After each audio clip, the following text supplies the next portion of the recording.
Welcome to our channel. In this video today, I really want to show you exactly how you can replace a key on a MacBook or a MacBook Neo.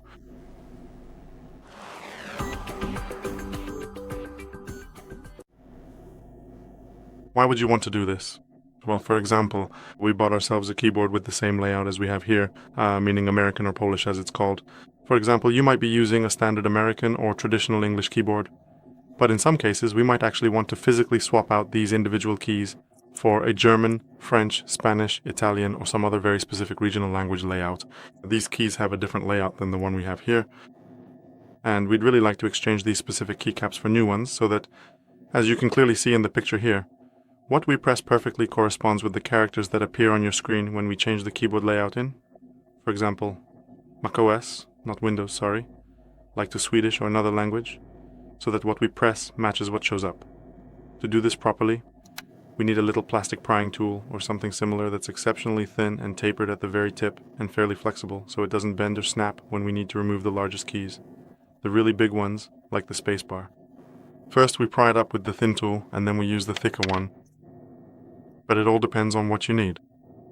I'll show you using the colon and dash as examples, because these are the ones most often swapped on German or French keyboards. In case you want to go back to the original layout or switch from that to another language. So to do this, we pry the key up from the bottom. It is absolutely essential that you always remember to perform this action from the bottom edge. This is because at the very top of the key there are delicate sliding latches that you could easily break off if you are not careful, while at the bottom they are simply clipped in place. So if you very gently and carefully pry the key from the bottom side, it will eventually pop right out.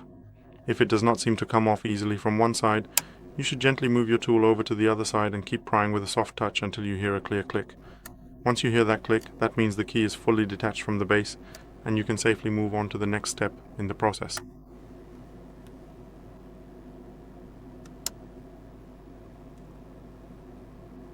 This is new, the key has never been opened, so it might be a bit stubborn the first time. But don't worry, you remove all of them the same way. You just have to listen to it, in case it doesn't come off. A larger one like this can be used with the smaller one to get better access. Once it has been successfully detached from the bottom, carefully slide the key downward and lift it up, and it will come right out.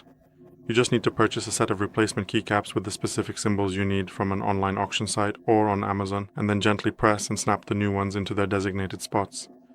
It is all very simple. You could say that you do not need any specialized technical equipment or advanced knowledge. You really just need to know the proper way to start, and that is all there is to it. To put the key back on, just place it carefully back into the frame, press it firmly from the top so it is pushed in, and then slide it all the way in until it clicks. And at the end, press the bottom part, and now it's attached.